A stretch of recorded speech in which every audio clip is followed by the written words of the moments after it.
Hello, welcome to Root Astrology. I'm your host, Colby Root, and today we're going to do a quick summary of the moon in the different signs. So let's get started. First, let's look at the Aries moon. It's active. The person with this is active, temperamental, spontaneous, courageous. They love surprises and change and adventure. They're fiery, energetic, and live for the moment. The problem is they're a little bit reckless and they have explosive anger. Now remember, we're talking about nurturing style as well. So this is not necessarily conducive to nurturing, say, a young child, but they do provide adventure for their kids and for people that they're trying to support. The Taurus moon person is kind of the opposite. They're stable. They crave security. They want to be calm and deliberate. And they need security in all its forms. That includes money and material goods. They love sensuality.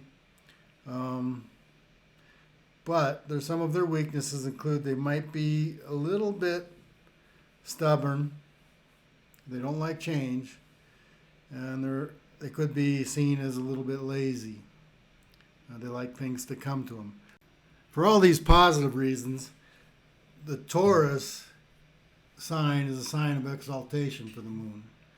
The moon is at home in that sign, as well as the house ruled by Taurus, the second house. So it's a good place to have. It's a good moon to have. Next in line is Gemini. Gemini is a air sign, and so it shows a lot of creativity and a flexible mind. It's curious. The air represents communication, and so it's social, it's flirtatious, it's charming, a bit inconsistent. They don't like routine. They may struggle with anxiety and indecisiveness at times, as all the air signs do. That's because they try to intellectualize their emotions, as do the other air signs. Whereas Taurus just kind of lets things wash off their back, and they really need to be really prodded to get going. And Aries is too wild. Gemini can reason their way around feelings. Whereas our next sign, Cancer, the sign that rules the moon, there is no reasoning around these things. Cancer is a very moody sign. It's very deeply feeling. It's empathetic and nurturing. And that's why it's the ruler of the moon.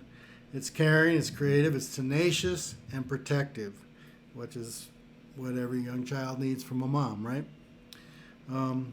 Its weaknesses can be moody. A person like this can be moody at times, and they do not forget slights. They do not forget when they feel like they have been hurt, and they can be vengeful.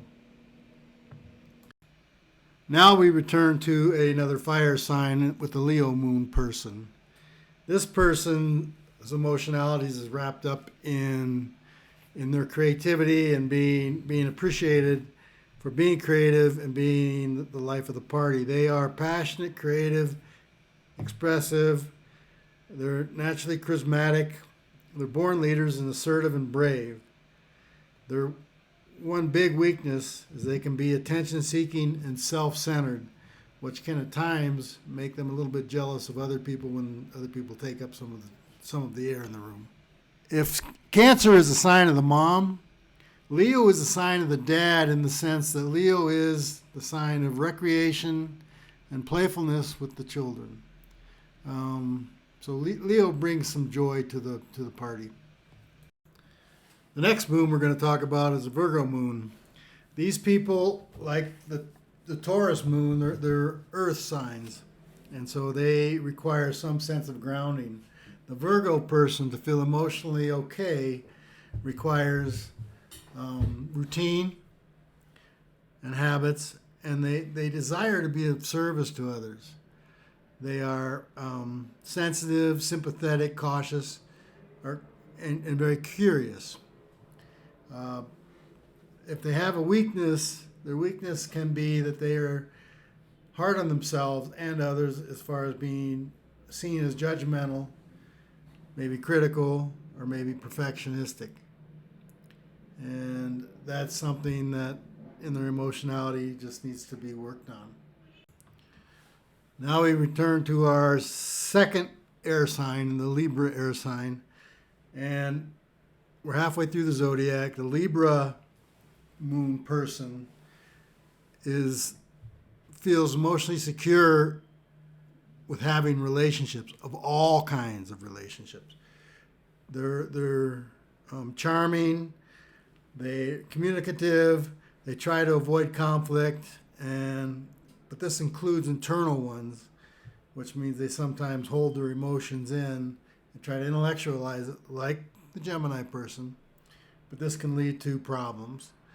A Libra moon person is looking for balance in the world, and they do that through relationships. If they don't have that, they feel a little bit lost.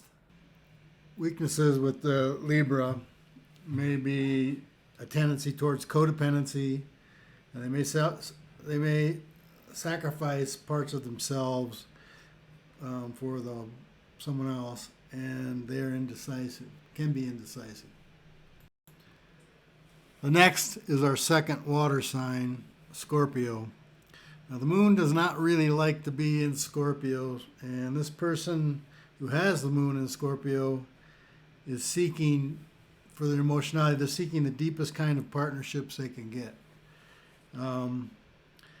They are mysterious and they are very captivating, but they're afraid of letting go of people, and they're shooting for some kind of symbiotic thing, and which isn't really doable, and that kind of hurts the whole extreme because they can be very vengeful, and they can get pretty vindictive when they want to.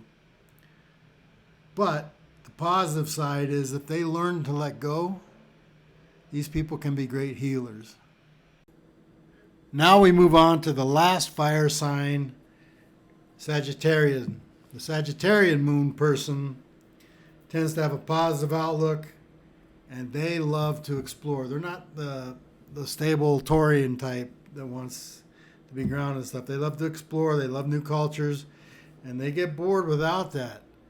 And when they get bored, they just kind of implode. So these are people that need constant motivation, constant motion, and they need to be, they love travel, they love new cultures, they love higher education. In general, that feeds their emotional soul. If there's a weakness to that, it's that they're not really all that stable. Now we move on to our last earth sign, Capricorn. And in this one, a person's emotionality is wrapped up in their public recognition. They need to be recognized for their work or what they do for the world in general. They desire success, and that's how they thrive when they're getting it, and they don't thrive when they don't. A Capricorn is the opposite sign of Cancer, where the moon is at home in, or the sign that the moon is at home in, or the sign that rules it. Capricorn is not so much. It's the nurturing father that's outside the home, the one who's going off to work every day, and that's what these people thrive on. It depends on what house it's in, but that's kind of the energy that they're carrying. These people tend to hide their emotions or sublimate their emotions for the recognition they get in the world, or for they have a hard time being emotional. That even scares them a little bit. Next, we have the last of the air signs, and that's Aquarius. And they thrive on emotionality. Their emotionality thrives on uniqueness and group participation, and a lot of times things bigger than themselves. So again, it's kind of outside the home. They're group oriented. Their emotionality is nurtured by being accepted for their uniqueness. Last but definitely not least are the Pisces moon people. They're highly sensitive, emotionally profound, emphatic or empathetic, compassionate, and non-judgmental. They're great listeners for other people, and great encouragers because they're not very judgmental. If there's a weakness to them, it's that they are too, at times, are a little bit too open or too subject to the pains of the world, and they feel it emotionally. Now that we've seen the moon in different signs and we realize how it affects personality, we should look at them in more detail. I have videos for every single one of these, and they go into them in detail. Thank you. I'm your host, Kobe Ritt, and have a good day.